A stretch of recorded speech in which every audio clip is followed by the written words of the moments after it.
বন্ধুরে আমার, কবরে কোনো মুখস্থ বিদ্যা কাজে লাগবে না। ভয়ঙ্কর দুইজন ফেরেশতা কবরে এসে উঠিয়ে বলবেন, তুমি বলো মান রব্বুকা, তোমার রব কে?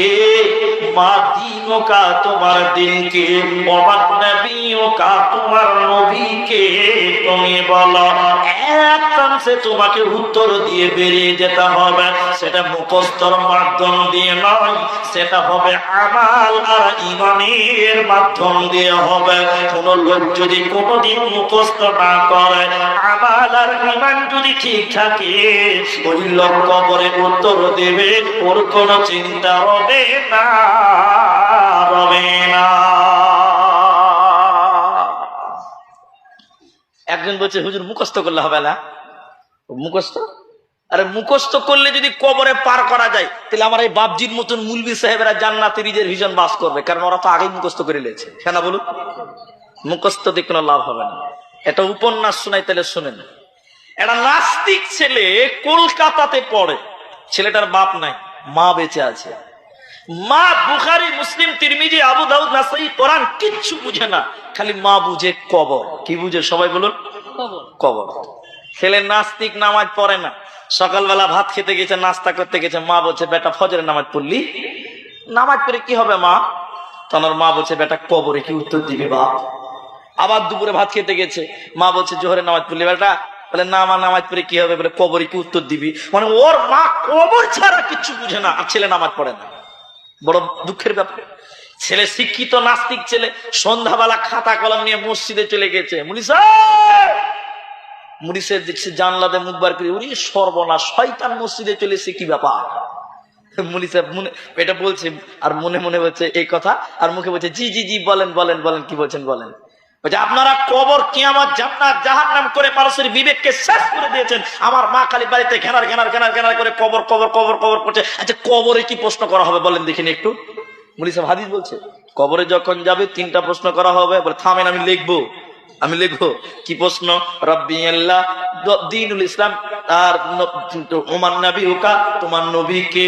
তাহলে প্রথম প্রশ্ন তোমার রব কে, দ্বিতীয় তোমার দিন কি, তৃতীয় তোমার নবী কে। উত্তর কি হবে? বলে, রব্বি আল্লাহ, দ্বীনুল ইসলাম, নবী মুহাম্মদুর রাসূলুল্লাহ সাল্লাল্লাহু আলাইহি সাল্লাম। ছেলেটা বাড়িতে রাতে ঘুমায় নাই, সারা রাত মুখস্থ করেছে। আচ্ছা বলুন, এই 3টা প্রশ্ন যে সারা রাত মুখস্থ করে, মুখস্থর পাওয়ার কত হবে? ওকে রাত 3টার সময় যদি বলে, বল কি উত্তর দিতে হবে, ও মুখে ঘুমাতে ঘুমাতে বলতে পারবে। পারবে কি পারবে না? কথা বলেন না রে।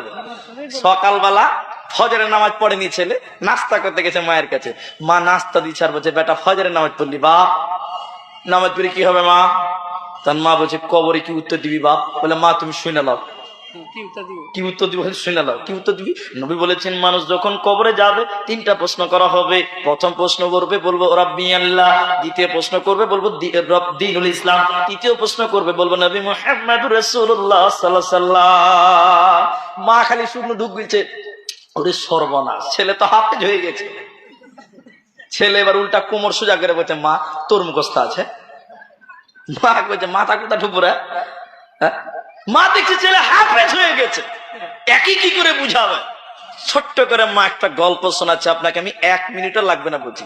মা বলছে, 3টা বন্ধুদের একটা গল্প শুনতো, নানার মুখে শোনা। 3টা বন্ধু ছিল, 3 বন্ধুর মধ্যে একজনের কাছে ময়না ছিল। 2জন বলছে ময়না কথা বলে, একজন বলছে কথা বলে না। এটা আপনারা জুড়ে বলেন, ময়না পাখি কথা বলে কি বলে না? বলে না? বলে। জি না, কথা নয়, ওটাকে বলা হয় বলি বা সাবজেক্ট। ময়না কি বলবে? আসসালামু আলাইকুম, কেমন আছেন? আপনি যদি তাকে বলেন ওয়ালাইকুম সালাম, ভালো আছি, তুই কেমন আছিস, তোর বাপ কেমন আছে, বলতে পারবে? পারবে না। তাহলে কথা বলে না। 2জন বলছে কথা বলে, একজন বলছে বলে না। যে বলছে বলে না, ও একটা বিড়ালকে ব্যাগে ভরে নিয়ে চলে গেছে। একজন যাই বলছে, ময়না বলছে আসসালামু আলাইকুম, কেমন আছেন? ঠিকই তো কথা বলছে। কথা বলছে। আরেকজন যে বলছে, আসসালামু আলাইকুম, কেমন আছেন? ময়না কথা বলছে। ঠিকই তো কথা বলছে। যে বলছে কথা বলে না, ময়নার সামনে যে বিড়াল বার করে দিয়েছে, আর ময়না পাখি বিড়াল দেখে ভয়ে খাঁচার ভিতরে লাফাতে শুরু করেছে, সালাম ভুলে গেছে। এবার মা বলছে, বেটা রে, এ ময়না বিড়াল দেখে সালাম ভুল বলল কেন? মাকে যখন উত্তর দিয়েছে ছেলে, মা বিড়ালের ভয়ে সালাম ভুলে গেছে ময়না পাখি। মা বলছে বেটা রে, দুনিয়াতে যতই কবরের প্রশ্ন মুখস্থ করিস না কেন বেটা, যেদিন কবরে যাবে মুনকার নাকির ফেরেশতা দেখে সব ভুলে যাবে, সেদিন মুখস্থ বিদ্যা কাজে লাগবে না, লাগবে না, লাগবে না। তাহলে কবরে যদি বাঁচতে চাও মুখস্থ দিয়ে কাজ হবে না, ঈমান আর আমল মজবুত করতে হবে। তাহলে তুমি কবরে উত্তর দিবে, হাসতে হাসতে জান্নাত চলে যাবে, কোনো চিন্তা হবে না। ছাত্ররা বলো, পশ্চিমবঙ্গে মাধ্যমিক পরীক্ষা কোন মাসে হবে? ফেব্রুয়ারিতে না? ফেব্রুয়ারি উচ্চ মাধ্যমিক মনে হয় হবে। জি আচ্ছা, আপনারা উত্তর দিচ্ছি, উত্তর চাইছি, আপনারা একটু কথা বলবেন, একটু বোবা হয়েন না। আচ্ছা, কোন ছেলে যদি 2024-এর ফেব্রুয়ারিতে মাধ্যমিক পরীক্ষাতে গোল্লা পায়, মানে ফেল পড়ে, ওই ছেলেটা 25-এ আবার পরীক্ষা দিতে পাবে কি পাবে না?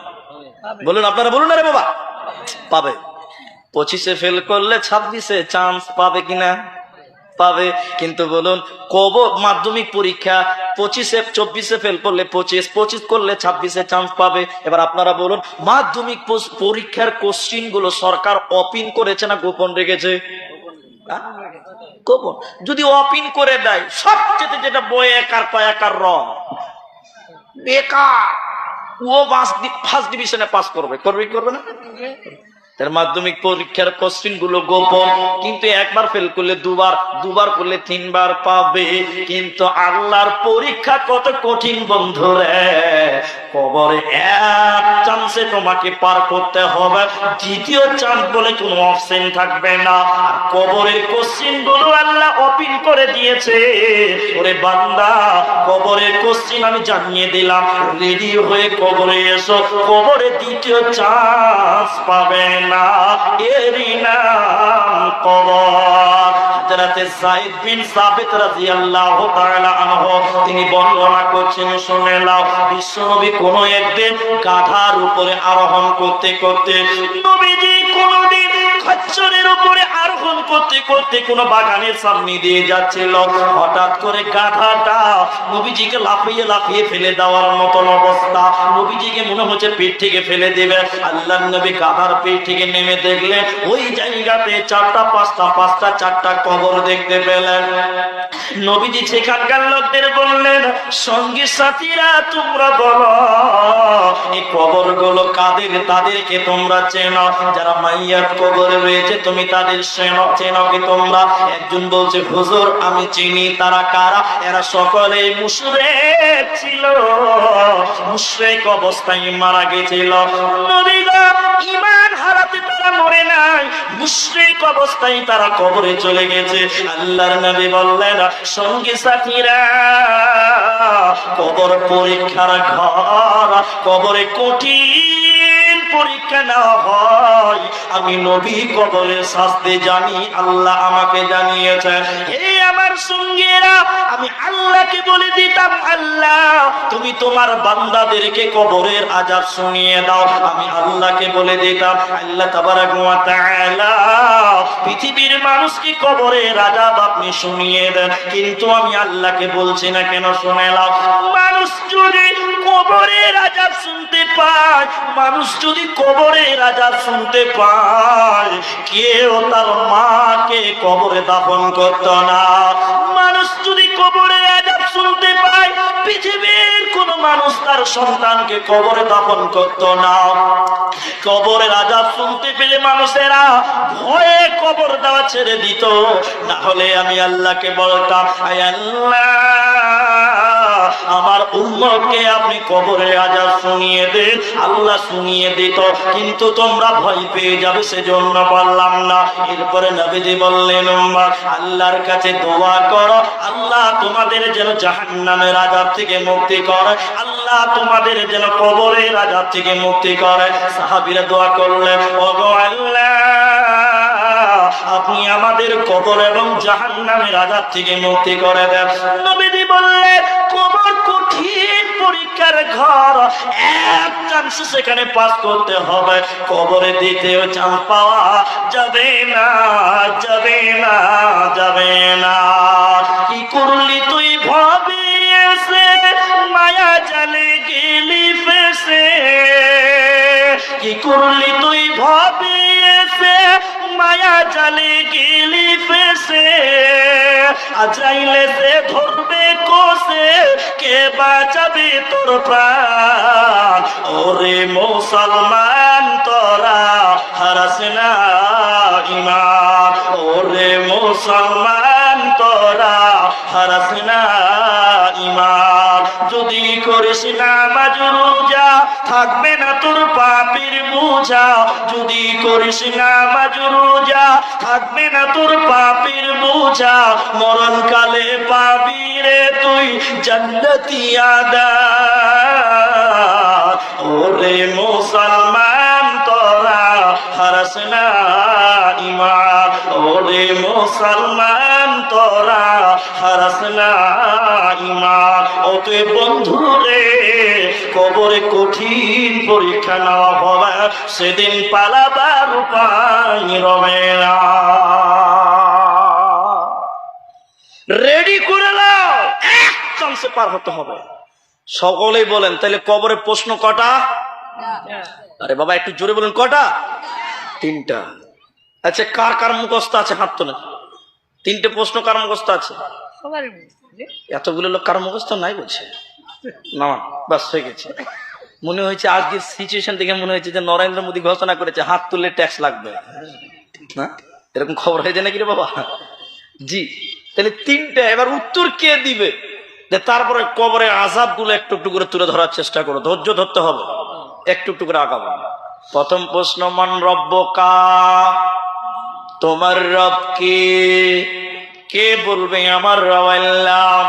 কোরআন বলছে ইন্নাল্লাযীনা ক্বালু রাব্বুনাল্লাহ সুম্মা ইসতাকামু তাতানাজ্জালু আলাইহিমুল মালায়েকা, নিশ্চয়ই যারা আল্লাহকে আল্লাহ বলে মেনে নিয়েছিল, আল্লাহকে আল্লাহ বলে মেনে নিয়েছিল, সুম্মা ইসতাকামু, এর উপরে যারা অবিচল ছিল, যারা বলেছিল আল্লাহ আমার রব, সেই রবই আমার সব, আল্লাহ আমার রব, সেই রবই আমার সব, এই কথার উপরে যারা ইস্তেকামাত ছিল, বারকরার ছিল, আল্লাহ বলছেন তাদের কাছে দুটি ফেরেশতা আসবে। কোথায়? কবরে আসবে। তাতানাজ্জালু আলাইহিমুল মালায়েকা, দুইজন ফেরেশতা কবরে যখন আসবে, ওই ফেরেশতারা তাদেরকে বলবে আল্লাহ তাখাফু, তুমি ভয় পেও না বান্দা, এর রাসূলের উম্মত ভয় পেও না, ওয়ালা তাহজানু, তুমি দুশ্চিন্তা করিও না, ওয়া আবশিরু, তুমি সুসংবাদ গ্রহণ করো। হে আল্লাহর বান্দা, সুসংবাদ গ্রহণ করো, ভয় পেও না, দুশ্চিন্তা করিও না। কিসের সুসংবাদ নিবে? জান্নাতিল্লাতী কুনতুম তুআদুন, যে জান্নাতের ব্যাপারে তোমাদেরকে ওয়াদা দেওয়া হয়েছিল। অতএব যারা আল্লাহকে আল্লাহ বলে মেনে নিয়েছিল রে, ওরা কবরে বলবে আমার রব আল্লাহ। এবারে 1 মিনিটে বুঝিয়ে দিচ্ছি, এটা 1 মিনিট লাগবে। আল্লাহর নাম রাজ্জাক, সকলে বলুন আল্লাহর নাম রাজ্জাক। রুজির মালিক কে? আল্লাহ। এখন বিলাসপুরের হাতে একটা ছেলে দোকান দিয়েছে, করণপুরের একটা ছেলে দোকান দিয়েছে, তো বেচা কিনা ভালো হচ্ছে না, বুঝলেন, বা কোনো ব্যবসা শুরু করেছে, ব্যবসাটা ভালো উন্নতি হচ্ছে না। হঠাৎ করে এই ছেলেটা মাথায় যে কি গোবর আছে, মুলবি সাহেবের কাছে যেয়ে বলছে, মুলি সাহেব একটা ব্যবসা শুরু করেছি, ভালো উন্নতি হচ্ছে না, তা আপনি এমন একটা তাবিজ দেন আমি যেন রাতারাতি বড় লোক হয়ে যায়। আচ্ছা, বরকত দেওয়ার মালিক মুলি সাহেব, তাবিজ না আল্লাহ? সবাই বলুন আল্লাহ। ছেলেটা কার কাছে গেল? মুলি সাহেবের কাছে তাবিজ নেওয়ার জন্য। আরেকটা জিনিস আপনাদেরকে বলছি, বুঝবার চেষ্টা করেন। আচ্ছা, মুলবি সাহেবের তাবিজ যদি আপনি বরকত হয়ে বড় লোক হতে পারেন, আচ্ছা মুলি সাহেবের তাবিজে যদি আপনি বড় লোক হন, বেতনে বরকত বাড়ে, তাহলে মুলি সাহেব 20 বছর থেকে ইমামতি করছে, ওর বেতনে কেন বরকত হয় না? ও তো 8,000 টাকাই বেতন পায়। কথা বুঝতে পারেননি মনে হয়? ওর তাবিজে যদি আপনি বড় লোক হন, তাহলে মুলি সাহেবের বেতন 8,000 রুপি উঠছে না, আজকে 30 বছর থেকে ইমামতি করে, ওর বেলায় কেন বরকত হচ্ছে না? এটা বুঝতে পারছে না মানুষ। তাহলে আল্লাহ রাজ্জাক, অথচ রুজির ব্যাপারে আল্লাহকে না বলে আপনি তাবিজের কাছে গেলেন, রব টিকলো না বাতিল হলো? সবাই বলুন, সবাই বলুন, বাতিল হলো না? বাতিল হয়ে গেল। এইরকম যারা ইমানদার, মানে রবের কাছে চাইতে পারলেন না, আল্লাহকে রাজ্জাক মানলেন না, ওরা কোনোদিন বলবে না আমার রব আল্লাহ। রবের যতগুলো অর্থ দাঁড়াবে তার একটা হলো আইনদাতা। এবার আল্লাহ যখন বলবে বান্দা তুই বল আমি আইনদাতা, তোর বাড়িতে একটাও আমার আইন ছিল, সেদিন কি বলবেন? বাড়িতে মেয়েরা নামাজ পড়ে না, বাড়িতে মেয়েরা পর্দা করে না, একটাও আইন রবের আপনার বাড়িতে ছিল না, কি করে বলবেন আমার রব আল্লাহ? অতএব আল্লাহকে বন্ধু হিসাবে কবুল করতে হবে। যেদিন আল্লাহ আমাদেরকে বানিয়েছিলেন জান্নাতের ভিতরে আলামে আরওয়াহ নামক ময়দানে, কোটি কোটি বিলিয়ন বিলিয়ন কিয়ামত পর্যন্ত যত মানুষ আসবে সবার সামনে আল্লাহ বলেছিল আলাস্তু বিরাব্বিকুম, আমি কি তোমাদের রব নয়? আবার দীর্ঘ সময় পর কবরে আল্লাহ আবার বলবে বান্দা তুমি বলো তোমার রব কে? সেদিনও বলতে হবে আমার রব আল্লাহ। তাহলে আল্লাহকে আল্লাহ বলে মেনে নেন। আল্লাহকে কিছু বলবেন? জলদি করেন। যারা এখনো খেতে বাকি আছে, যদি খাওয়ার ইচ্ছা হয় তাহলে চলে যান, এখন কিন্তু হোটেল বন্ধ হয়ে যাবে। জি, ওই 10 মিনিটের মধ্যেই বন্ধ হয়ে যাবে। ঠিক আছে।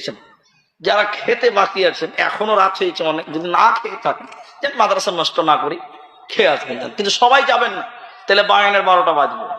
তাহলে প্রথম প্রশ্ন রব্বি আল্লাহ, এটা হয়ে গেল। দ্বিতীয়টা ওমা দীনুকা, তোমার দিন কি? ওটাকে পেন্ডিং রাখেন। 3 নম্বর আল্লাহ নবী বলছেন ওমা নবিয়ুকা, তোমার নবী কে? 2 নম্বরটা পেন্ডিং রাখলাম, খানিক পরে বলছি। 3 নম্বরটা শোনেন। কবরে একটা কাগজ, একটা ছবি কবরে বারবার দেখানো হবে। ওই ছবিটা হলো নবী মুহাম্মদুর রাসূলুল্লাহ সাল্লাল্লাহু আলাইহি সাল্লাম। নবীজির ছবি দেখানো হবে কবরে, ভালো করে মনে রাখবেন। আমি 2 নম্বর প্রশ্ন রেখে দিই, 3 নম্বর এলাম ওমান নবিয়ুকা। আর ফেরেশতারা বলবে তোমার নবী কে? এই নবীর প্রশ্ন কবরে বারবার করা হবে। চলুন জেনে নিই এবার।